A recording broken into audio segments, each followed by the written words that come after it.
My name is Emily Hull, and today is December 8th, 2017. This afternoon, I'm interviewing Zeide at the Edmond Lowe Library for the Spotlighting Oklahoma Oral History Project at Oklahoma State University. Anna, you're a clinical assistant professor and academic advisor in history at Oklahoma State, and you study the history of food, consumerism, the environment, and justice.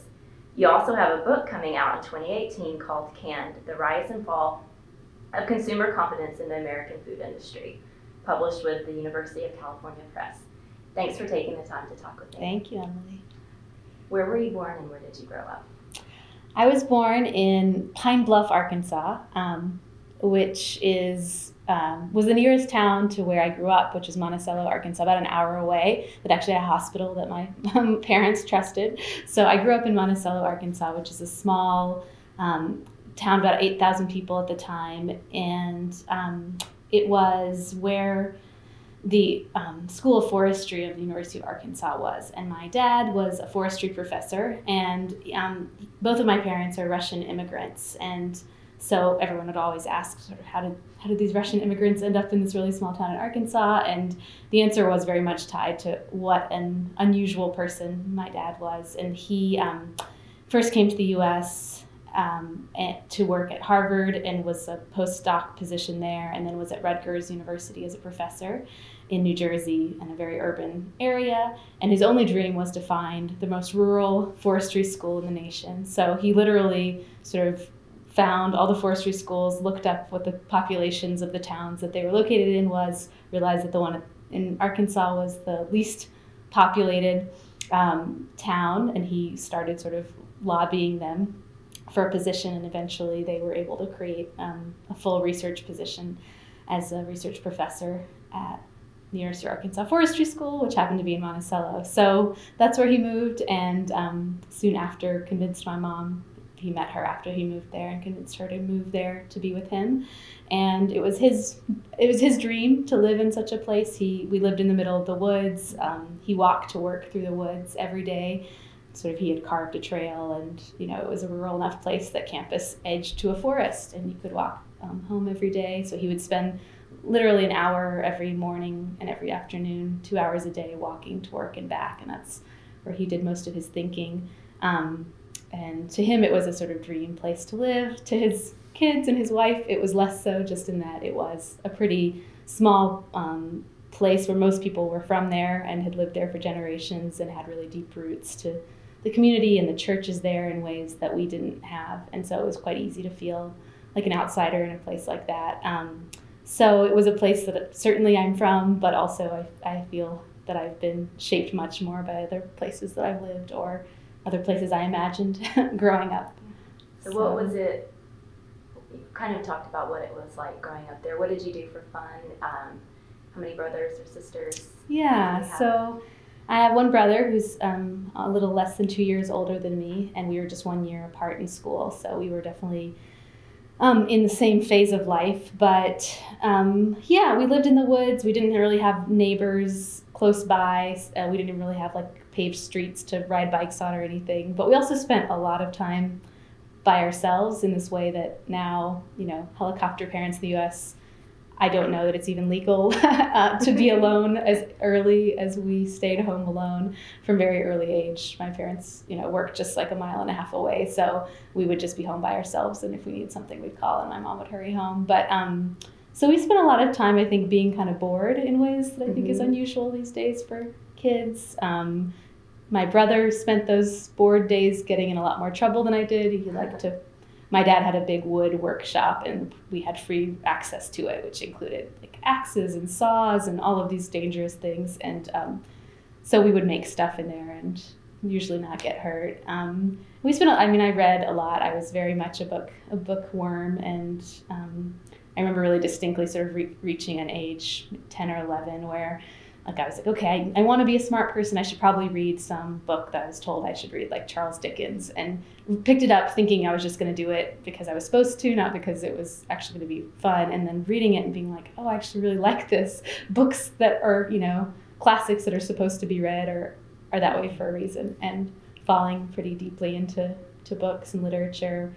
In a lot of ways it was a normal childhood. We certainly had friends, or at least people I spent time with, and had swims on the swim team and ballet and these kinds of things. But I think I spent a lot of time dreaming of what was next, but also in ways that I see really differently from how I imagine raising my own kids. I think my parents they really didn't give us much of a sense of what we could be doing with all this free time they had. They sort of left it to our own devices, which meant that I was bored a lot, but I think it also meant that I spent a lot of time thinking about what I did want out of life and what I might or might not have in that current life that I might want in the future. So it was, we also traveled a lot. My dad was invited often for visiting professor positions for a summer, or sometimes for half a year. So we spent several months all over the world, in Finland and Spain and Italy. And again, that was something I took for granted at the time, but that I'm sure expanded my sense of the world a lot very early on. And just growing up in a place where I spoke Russian, we spoke Russian in the home, and there were I would say my parents were one of, maybe 5 other families who even had accents in the town. So we were, very few foreigners in this place. We were also Jewish and in a town that was very heavily Southern Baptist, and there were no other Jews in the town at all. So that was a real sense of kind of isolation. We weren't religious, but we were very culturally Jewish in this way that was hard to explain to anyone else in the town that I grew up in. So there are all these ways that I think I had a much bigger worldview from an early age than a lot of kids are forced to do. Did you keep a diary? Yes. Yeah, I was very much a diary kind of kid. I think I have pretty much every single day from about age 12 to at least about 19. I wrote in a diary every single day.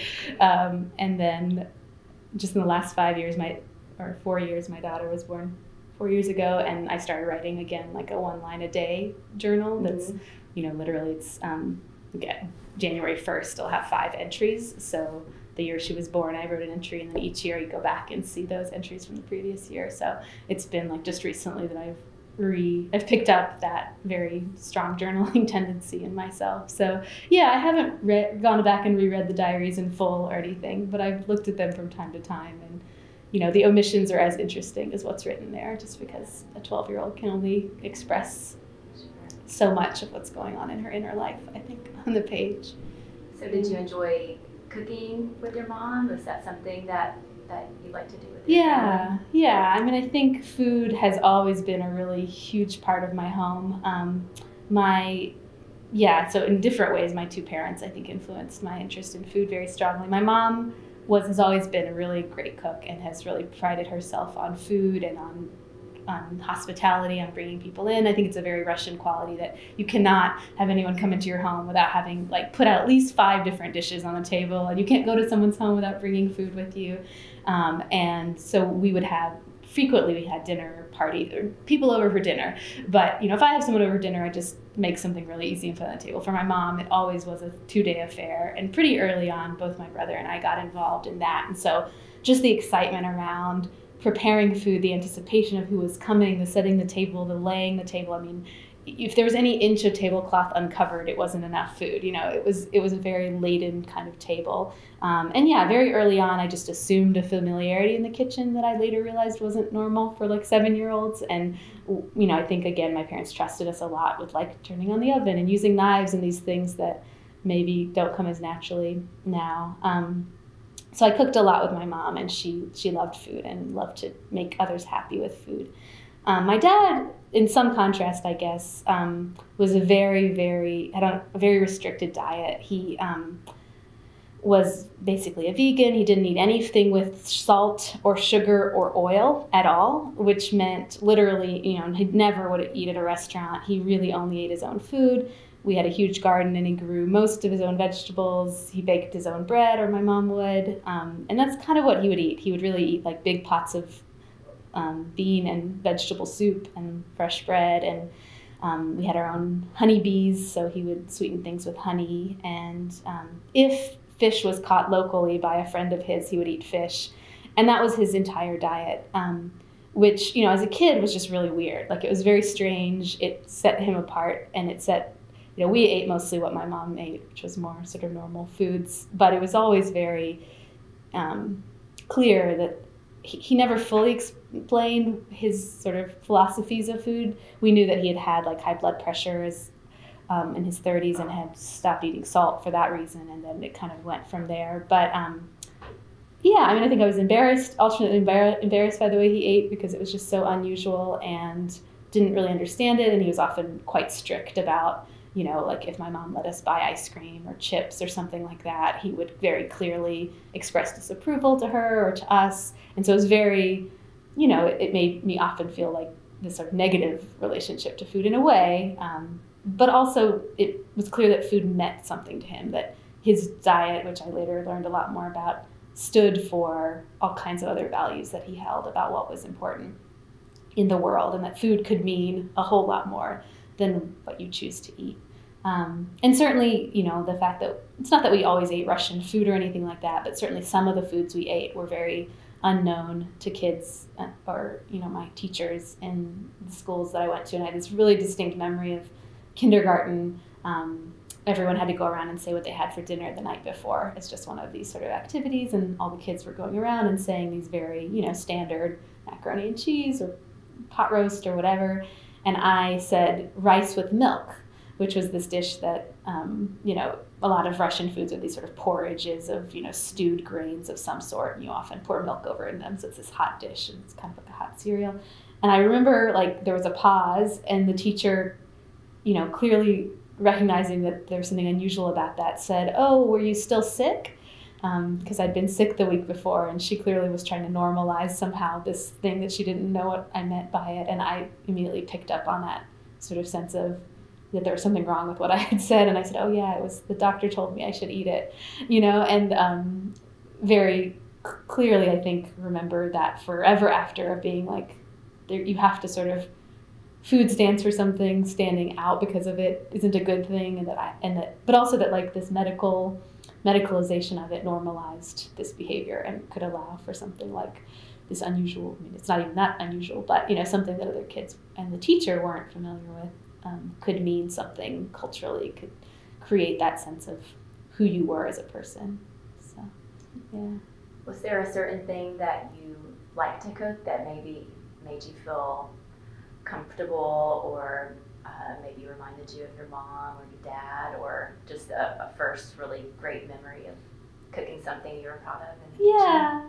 Maybe. I mean, it's not quite that question, but my mom always tells the story of when I was 12 years old, like, I guess we were at a bookstore and I saw a cookbook. And my mom never used cookbooks, never cooked out of cookbooks. She was very much just you make it up and it's from your own internal memory. She had a folder of handwritten things that were sometimes recipes friends had given her or something like that. But I remember buying a cookbook for the very first time and like looking through it and realizing like I could actually make most of these things. I've made things similar to this. And so for my mom's birthday that year, I decided to make her a meal. She was going to be gone for part of the day, and I invited her friends, and it was this surprise party, and I cooked like this 5-course meal, including like a made from scratch maple cheesecake, I remember that, and like a pot roast, and all of these, kind of fancy dishes that weren't exactly food that my mom made, but that I sort of associated with like a nice occasion.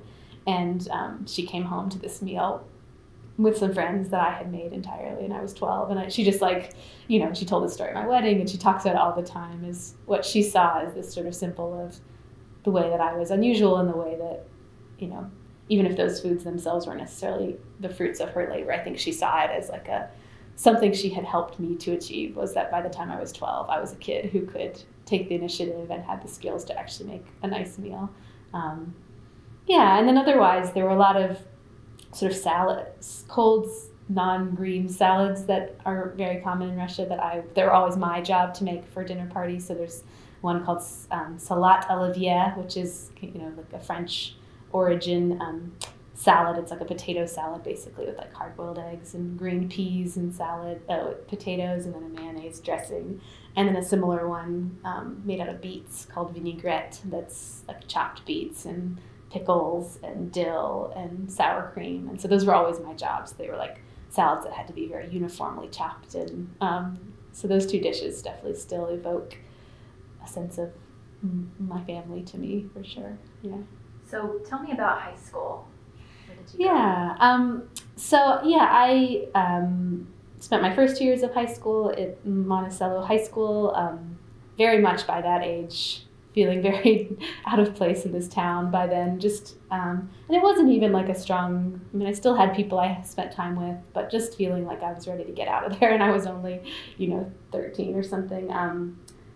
I skipped a grade. I skipped third grade, and so I was always young for my age, and I'm sure that had something to do with it as well in terms of what other kids were doing. But the last 2 years of high school, my junior and senior year, I went away to a state-funded residential boarding school called the Arkansas School for Math and Science, which was in Hot Springs, about 2.5 hours away from where I grew up. And it was a school that was conceived, it was a network. There's a network of schools, one in Oklahoma City, the Oklahoma School for Science and Math, that were intentionally, put into states that had not very challenging school systems, especially for kids in rural areas who wanted to have a more rigorous academic experience. And it was all fully funded, which was amazing that the state supports that. And my brother was a year older. He had gone there the year before. And so pretty much from, the time we heard about the school, I think we both kind of knew that it was likely somewhere that we would want to go. And so my junior year, I went away to ASMS.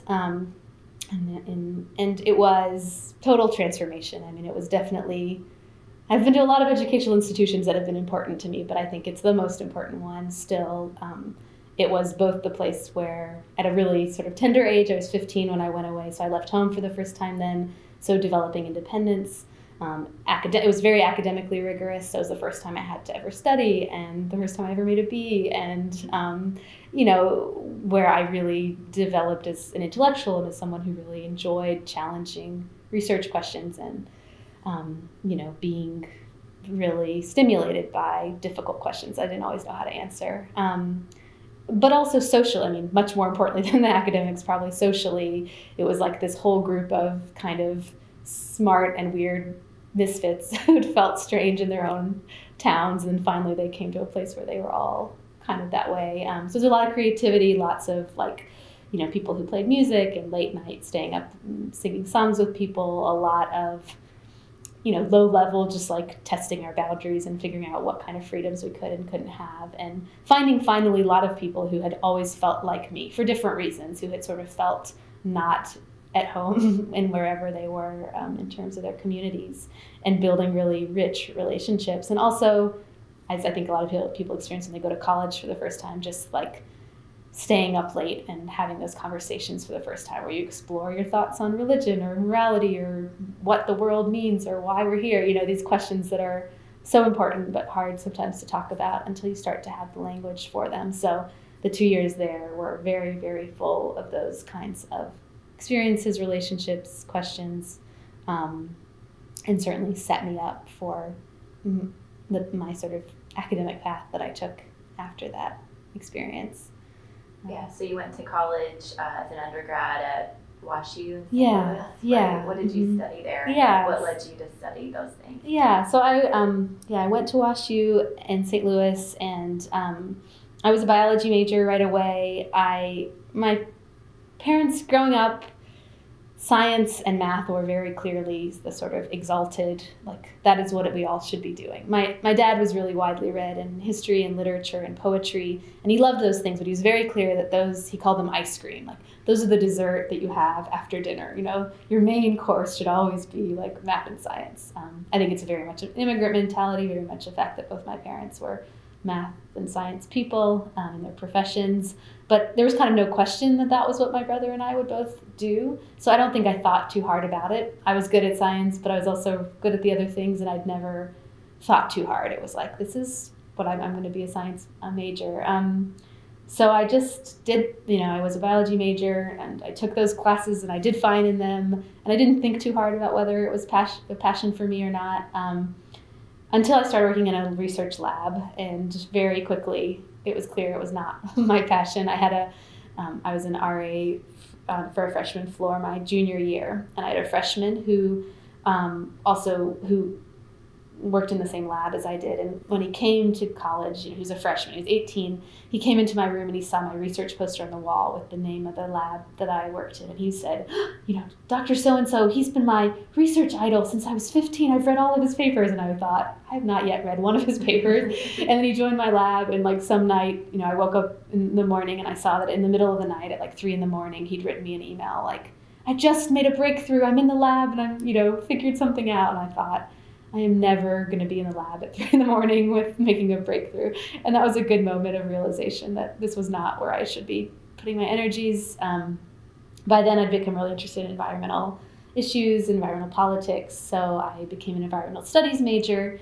And when at WashU, they had like a social science and a natural science track within the environmental studies major. And upon signing up, I just sort of assumed I'd do the natural science one because I've always been a science person. But then I looked at the list of courses required for each, and I was like, oh, I actually really would prefer to take these social science classes. I think that was kind of the beginning where I was like, okay, I'm actually really more interested in the social side of these questions. So I became an environmental studies double major. I was also a writing minor and part of a Nemrov Writing Scholars program at WashU that we were required to go to all these readings of visiting writers who were there for the really strong MFA program. So I definitely got exposed to that side of myself and started to think of myself as a writer quite young.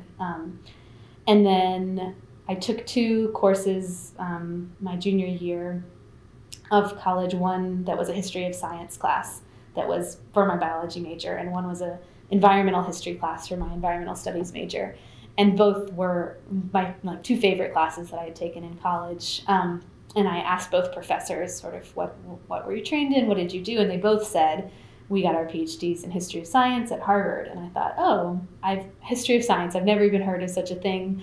But it instantly sort of clicked as something that would allow me to continue the strengths in science that I'd always developed, but to realize that maybe what I was more interested in than the scientific discoveries themselves was what allowed those to happen? Who were the people involved? What was the politics involved? How did funding affect which scientific problems were or were not pursued? How does scientific expertise function in society? Why do people, ask certain questions about, who they trust in terms of telling them about what they should be doing for their health or for their nutrition or these other questions. Without too much thought, I decided to apply to PhD programs in the history of science, having literally taken only 2 history classes as an undergrad.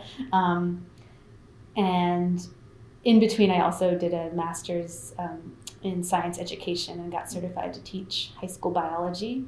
And you taught in schools? Or? No, I never actually taught. I did that master's for a year, and then kind of knowing I probably would not teach, but also being interested in thinking a little bit more about education from the perspective of the field of education, because I was always interested in teaching at some level. But that too was sort of this science education. So what else beyond science as a technical field can I pursue? And then through all of that, in retrospect, of course, it's clear that food had continued to be a very important part of my identity. I became a vegetarian when I was 15, and that had been a really central part of my sort of identity and how I thought about food. But it wasn't until I came to Wisconsin where I was first just visiting to see if I wanted to go there for my PhD, and I was talking to some of the other grad students, and one of them said that he worked on food history, and it just again, this light bulb went off, and I thought, I had never even thought of the fact that there was a field of food history that one could study, because I had just never really been exposed to it. And it took me a few years after that to actually become a food historian, but that was certainly the moment where I saw, okay, all of these various interests that I've ever had clearly come together in food, because I was always interested in the history of science, in nutrition, in the history of medicine, in culture and immigration and technology and gender, and all of these questions could be pursued through the question of food, because it's such a lens that is so multifaceted and touches on every aspect of our lives and every aspect of academic discipline. And it was, from that moment at least, very clearly something that was going to stay with me. Were there certain scholars at Wisconsin that really inspired you on the path that you ended up going? Any particular? Yeah. Well, I went there largely because there were two historians. Greg Mittman was my advisor there, and he was a historian of science and medicine, and not a food historian, but very much someone who was deeply committed to both looking at the kind of critical perspectives of how we come to trust science and nutrition and health information, but also very much a scholar activist. He became very committed to environmental justice and to health justice causes, and has continued to work a lot on those issues. And then Bill Cronin, who's sort of the father of the field of environmental history, was in the history department there. And his work, Nature's Metropolis, is one of his sort of masterpieces, does very much, although it's not technically a food history, it traces several commodities that made Chicago sort of the heart of American West development. So things like grain and meat packing and production, and looking at the sort of connection between where things are produced and what happens when they get to the place of consumption, and following commodities along that chain of production definitely is what I ended up doing in my book Canned, and what I'm continued to be really interested in. Besides those two, cliches it might be, Michael Pollan was certainly my major sort of intellectual muse. Before Omnivore's Dilemma came out, I remember hearing him on NPR, and he was talking about Wendell Berry's work, and my dad had been a fan of Wendell Berry, and I actually stopped when he moved from New Jersey to Arkansas, had written to Wendell Berry and stopped on his farm for a night in Kentucky, and talking about this thing that's animated my interest in sort of history of agriculture ever since, that when industrial agriculture developed, it took one solution and created two problems, in the sense that before, animal waste and manure became the fertilizer that then fertilized the vegetable production. And so there was this neat loop, the solution. And industrial agriculture took apart that one solution and created the problem of animal waste, where we don't know what to do with these huge lagoons of manure, and the problem of needing to fertilize the soil that we then grow crops on, which led to a whole demand for petrochemical fertilizers and all of the attendant environmental problems with that. And to me, I remember hearing that sentence on NPR in 2005 or something, and it just has always been a problem, and something that I've chewed on through all of the work I've done since, is sort of how something that is so inefficient can have become, through the use of these cheap fossil fuel produced fertilizers, such a cheap system, and that somewhere those costs have to fall down on us, and that creation of those two problems through Michael Pollan's lens has been also driving me ever since. And certainly there's dozens more people who've inspired my work since, but those were the beginnings. So speaking of your book, as you prepare to market it to a more general audience, mm-hmm. people who may or may not be scholars in your field, what do you want people to come away with most? Yeah. Well, this is not a very satisfying answer, and I'm trying to think about how to make this not so much. But one of the things is just how complex the field of getting food to your plate is, how much there are behind the scenes machinations in boardrooms and in congressional hearings and in people's focus groups and all of these questions, to just make the question of how something that seems so insignificant to most people, they grab that thing off the shelf and they cook it because it's fast and convenient or whatever, that is the result of all this behind the scenes work, that there's a huge chain of production that underlies that quick decision, and that quick decision also can affect all the decisions that are being made everywhere else on the line. And so that, a kind of cliched idea of voting with your fork, of knowing what's leading to the food that you're making, how much more is resting on that decision, and how you can actually shape what's happening in all those other spaces by the decision to pay for a certain product or not. How much industry cares about consumer demand, that they have always and historically been the food industry responsive to what they see, whether they think consumers are right or wrong. They care deeply about what trends in consumer demand are, and that even fairly small pressures from a few people, if they get the right amplification of the media attention, can make significant differences in how food is then produced. And that there has been lots of negative change, but also lots of positive change in food production, even in the last decade, in response to consumer awareness. So knowing the story of your food is important. Making decisions according to what kind of story you want your food to have is important. And that your sort of input and feedback to companies can matter. So that if you're someone who has any concerns about your health or animal welfare or the environment or manipulation of marketing or the freedom that you have as a consumer, which I think should be concerns for everyone, that you should see your food choices as a reflection on those values that you hold.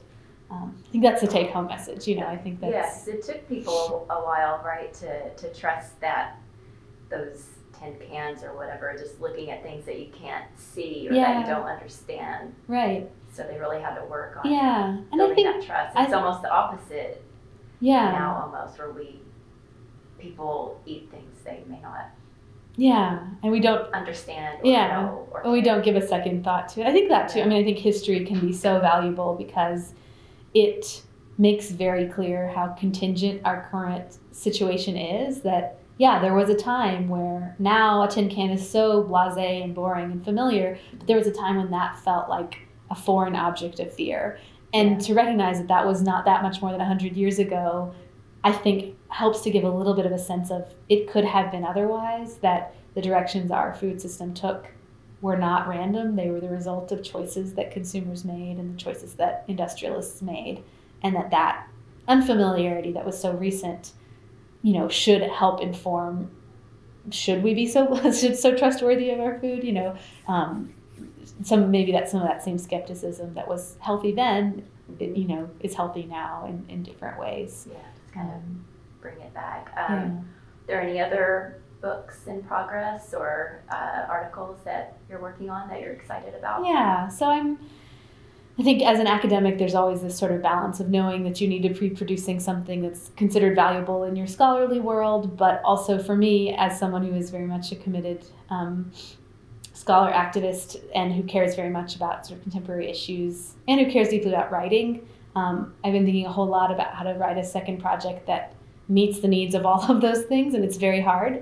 Something that's a book for readers, something that tells stories that are even more lively and animated than I was able to do in the canned book, and that also drive home much more clear messages about what the lessons to be learned are.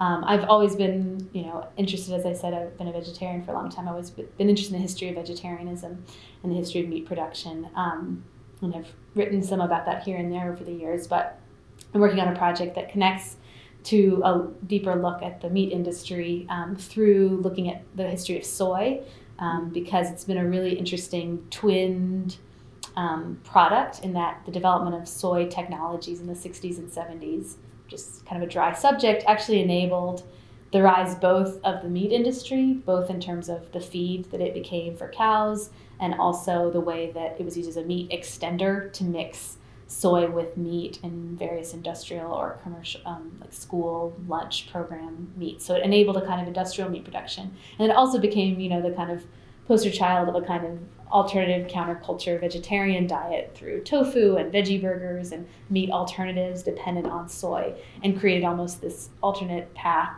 of two very different audiences who capitalized on this very malleable and now very, very profitable but very environmentally draining crop. So I'm doing a project on the sort of history of meat extenders and meat substitutes through soy, to both help us understand the rise of the meat industry and the rise of sort of alternative meat products, to also help us understand sort of, there's been a lot of recent work on like lab created meat and, Beyond Beef and all of these things that are trying to say, okay, we recognize that many, many people have deep rooted, emotional connections to meat and also just really like it. And we also recognize like many people recognize that, our current rates of meat consumption are not sustainable. So how do those two things fit together? How do we not just assume that everyone's going to stop eating meat, which is not, never going to happen for a variety of reasons, but be more culturally aware of what it means to a lot of people while also recognizing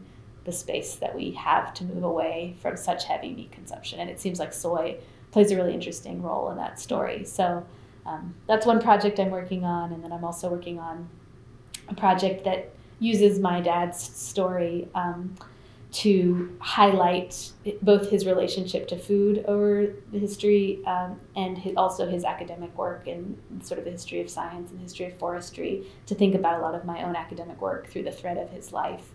And he died 5 years ago of brain cancer, or he had brain cancer, and then he took his own life at the end of his life. And it led me into reading a whole lot about sort of right-to-die movements and end-of-life healthcare and these kinds of things. And so the book would sort of trace his own relationships to nutrition and health and death through his entire life and his death. So I'm still working about how to write that book, but it would be, one part kind of biography, memoir, and one part academic history, seeing the context for all of the decisions he made and his immigrant status and Russian healthcare ideas as well. So that's another project, although I'm guessing that's going to be like a longer lifetime career kind of project, given its significance. Be interesting to a lot of people. It just connects so many things that are just in our national discussion. I think that's right. All in one. So just to kind of change the subject a little bit to other things that you do, right? So you have a blog, right?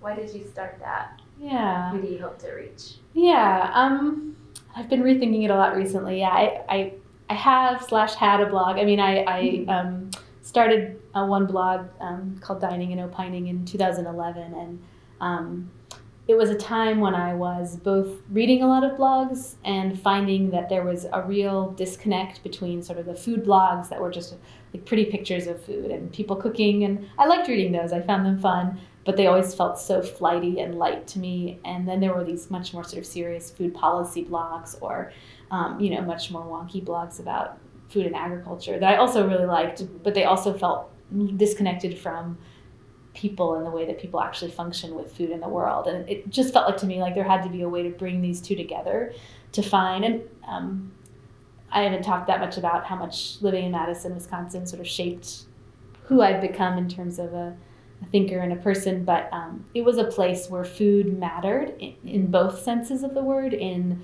what you ate and the day-to-day act of finding food that reflected your values, but also people thought a lot about the consequences of how our food is made and food production and who has access to food and who doesn't. And all of those things felt interwoven there in a way that in the larger blog world that I was reading, it didn't feel like it did.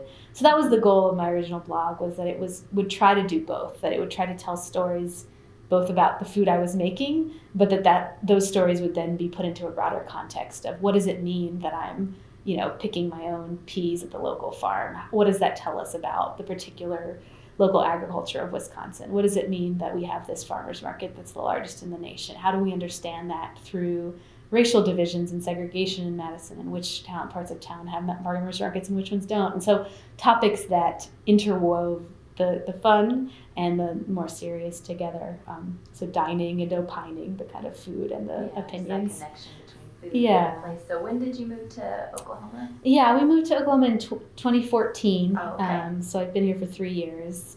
And it was, and we were in Madison for 8 years, so it was definitely a very formative place in terms of where I really came into myself as an adult and started to think about what I wanted to do with my life.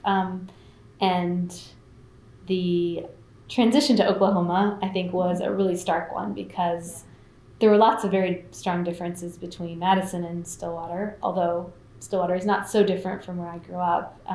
So I sort of knew what to expect. But in terms of the relationship to food, there was just, I both knew and was still surprised by how much food didn't seem to matter here. Both in my classes, when I teach a food and culture class, and from the very first semester, it was clear that most of my students had never thought about food as meaning anything, that it was very much a, I asked them on the first day always to like tell me about a dish or a meal or an event or anything that tells me something about their culture through food.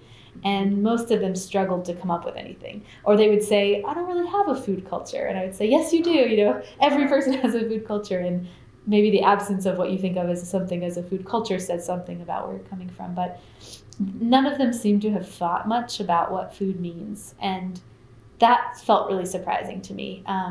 Even less than the specific access to a kind of farmer's market or a grocery store or a restaurant was just that sense of value and meaning in what food was. That felt much more scarce around here than I was used to in Madison. And I've been thinking a lot about why that is. What is it about a place that does or doesn't promote and create a food culture that's recognizably a food culture? Especially a rural place like this that's known for its industry.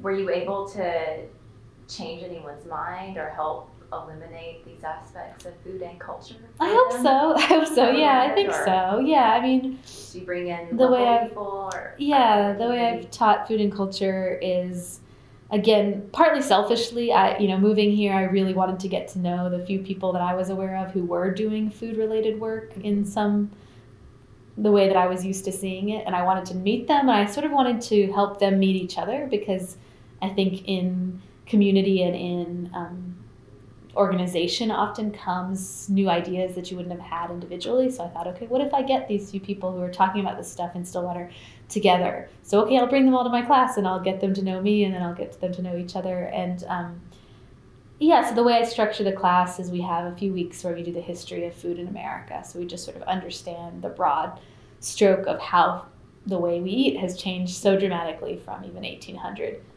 to today. And then I had these thematic weeks where each week we'd have it would be on restaurants, and one day would be the history of the restaurant industry in America, and then we'd bring in a local restaurant purveyor, someone who runs a restaurant. And Sarah Ramsey from Good Little Eater has been the one who I've brought in to talk about what does it mean to open a restaurant? What are the challenges you deal with? How does a restaurant fit into a community?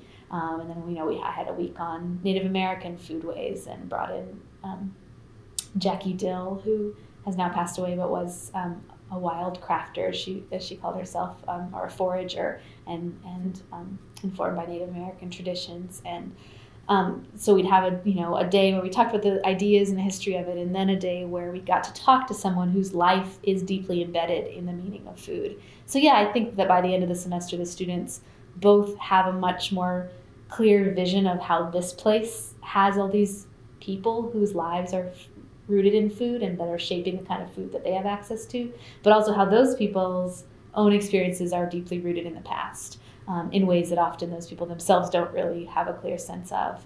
I think students leave my class feeling much more reflective about their own relationships to food, both in the present as college students who rarely have access to fresh food and who buy most of their own food on campus, but also to their childhood experience with food and what it has meant to their families. From that partly grew the OSU Food Studies program. Yeah, I was going to ask about that next. That I've helped to co-found from that feeling that there's a lot of people, like you said, it's an agricultural state. This is an agricultural college. There are clearly a lot of people thinking about food, but they're not necessarily talking to each other or using the same language, and that there's, the hotel and restaurant administration people and the nutrition people and the ag science people and the animal science people, and then people like me in history. Bailey Norwood, who's an agricultural economist, and I started this food studies group. He's first kind of had the idea to gather people together, and I said, let's make this a regular thing, because I see all of this space to think more broadly about what food is. And one of the things that's really great about the group and unusual about it, I think, is that we're very much community and campus group. So we have representatives from the community, from 1907 Meat Company, from just interested independent scholars, local sustainable farmers, and then academics who are thinking about these questions. And so brought in people from Our Daily Bread, the Food Resource Center, and thinking about what mean, the university has so many resources, both in terms of student interest, labor projects, also some, not that much money, but some money to put into research and projects. And then there's the community that is trying to jumpstart some of these projects. And what is it that we can do for one another? And we're just in our first semester of it, really, so it's very new. But there's been lots of thoughts of what it is. Everything from potentially starting like a food studies minor where students could take classes across these different disciplines and themselves they would have to do like a capstone project as part of the minor where they did a community-based food project to some extent. Or I really want to like create a Stillwater food festival, sort of like the annual arts festival, but something that both brings actual, people who make food in the area to cook, but also speakers and events and cooking classes and canning classes and demonstrations and a lot of the stuff that's both practically kind of neat and fun, but even more contributes to that vibe that I was suggesting that feels lacking here of just an awareness that food is something to talk about. That I think in itself can be a really important starting point to be more for the community to be more interested in questions of hunger and questions of what kind of restaurants we bring in and questions of what does it mean to have this kind of grocery store or that one. That all of those things shape the community we live in. You've taught a cooking class on campus, right? Yeah. Tell me about that. Yeah, so that was the one class I did here was part of the OSU Sarah-Teen Wellness Series program where they bring in different chefs to cook and teach sort of healthy recipes. And so mine in particular was connecting a little bit to my canning work and my interest in seasonality. And one of the things that canning, the reason it was so transformative when it was first invented was it was one of the first ways that allowed people to break from the limitations of seasons. For the first time, you could have peas in the winter. Peas had always been a first of spring vegetable. You could eat tomatoes in, different time of year, and also broke with geography that you could have we could have canned fish in the middle of the country, or pineapples, things that had always been tropical fruit.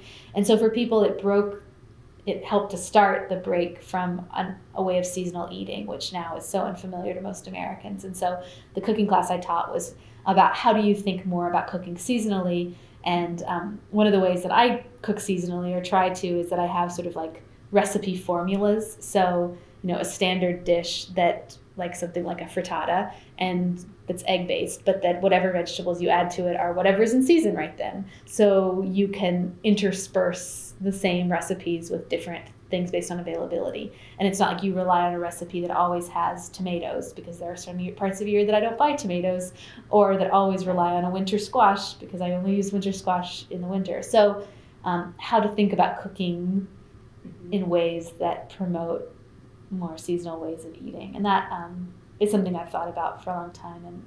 And in Madison, I was involved a lot in youth gardening and kids gardening, and using gardening and cooking as a way to teach kids about relationships to food. And so I did a lot of cooking classes for kids, which is a really interesting thing. And they have, I think, much more willingness and openness to think about new ingredients in different ways because they don't have the things that they're used to. And of course, I think there's such a roadblock to even people don't cook at all anymore, that just getting people cooking, not thinking about seasonal cooking. Yeah, or even know the first how. Step. I think that's a pretty common thing for a lot of young people now, especially here on campus.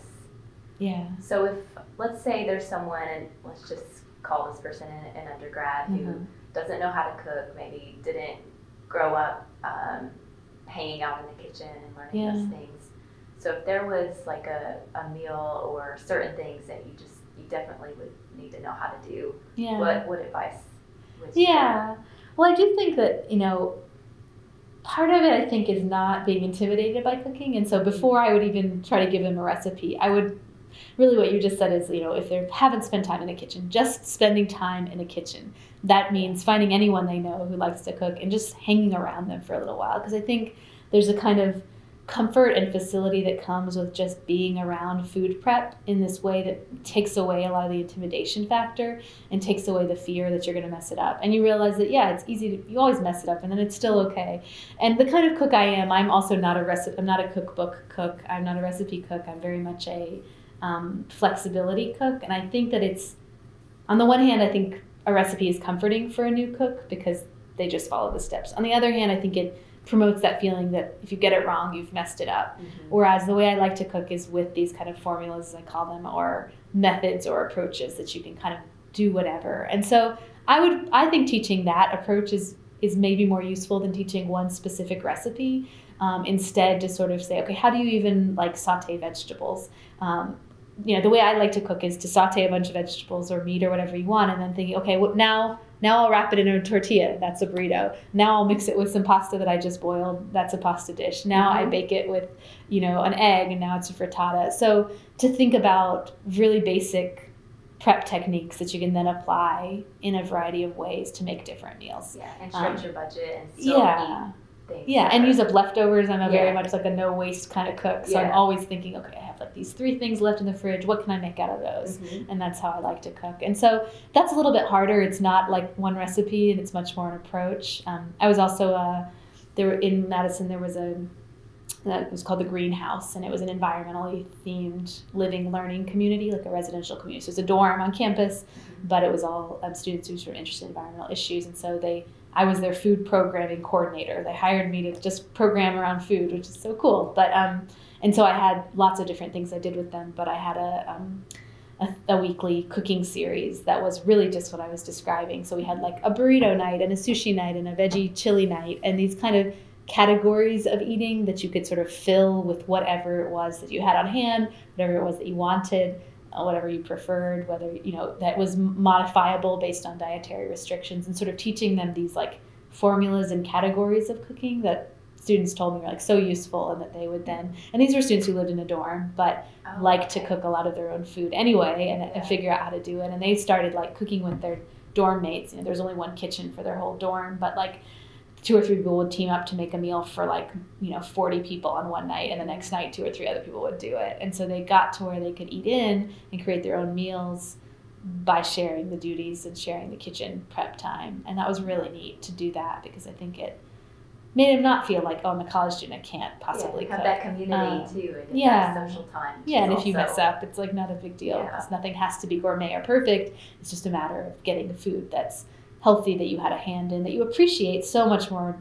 I mean, when you cook something, you don't want to throw it away because you felt, you labored over it. You think about what it means to produce that food in a way that when you're buying food and it's cheap, like there's very little emotional investment in it.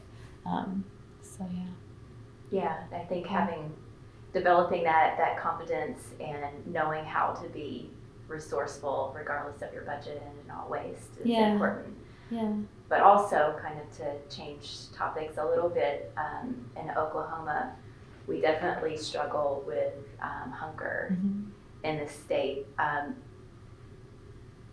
Although we call it food insecurity now, can you explain what food insecurity is? Yeah. So, I think the term is supposed to move us away from a thought that the only kind of problem with hunger is that someone is starving, as you have this image of starvation, and instead to recognize that there are very many ways that someone's diet can be nutritionally deficient, or that their access to food can be intermittent, so that some parts of the week or the month that they're eating just fine, other parts where they're having to scrape by, that a significant amount of their time and emotion and energy is devoted to just having enough to eat. Or to have the right quality of food to eat, and that many people get by on food that is not really nutritionally sufficient. So insecurity, I feel like, is this, it's a very academic sounding word in a way that removes the kind of emotional plug that like hunger has, which I think, has its pros and cons in terms of what it means. But, it has it has so much to do both, of course, with just income and wages and things like that in terms of what people can afford, but also in terms of institutions of support and what it means to provide hunger relief. I think one of the series that we had with the food studies program this year was we read a book called Big Hunger, which was sort of about the history and policies of food relief programs and food banks and food pantries in this country. And then the next session we had our Daily Bread, which is our local new food resource center, come in to talk about some of the issues that were raised in that book. And yes, on the one hand, Oklahoma has a really high rate of food insecurity, of people whose sources of food are uncertain, that from week to week they have uncertain access to food.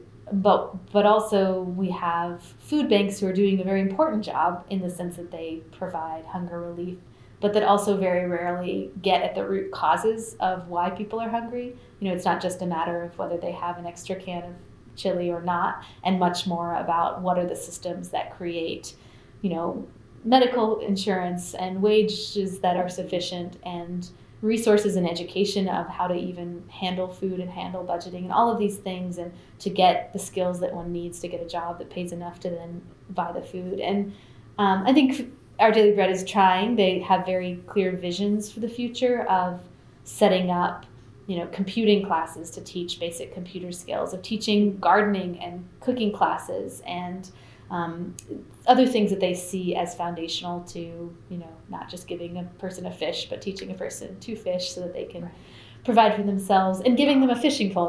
I read something someone said recently, like, you can't just teach them to fish, you also have to give them the fishing pole, because, you need the tools to even begin that process. And so I think it's a complicated question of, you can't think about hunger relief or food security without thinking about much bigger systemic issues that undergird that access to the kinds of work and experience and life that provides food security.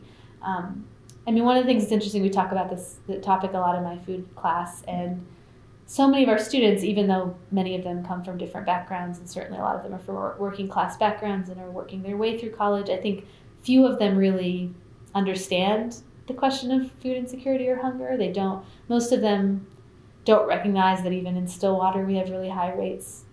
I think it's twice the national average in Stillwater of hunger, and because of the invisibility of it, both because a lot of times it's in elderly populations or people who are homebound, or just people who live in different neighborhoods or work in different industries than students are used to. And so that too, the kind of out of sight, out of mindness, I think is a huge problem on every level in terms of making people who often have access to political power or funding care about the problems of those who don't, because there's such division in what's visible and what problems are real and live and pressing to those who have the means to do something about it.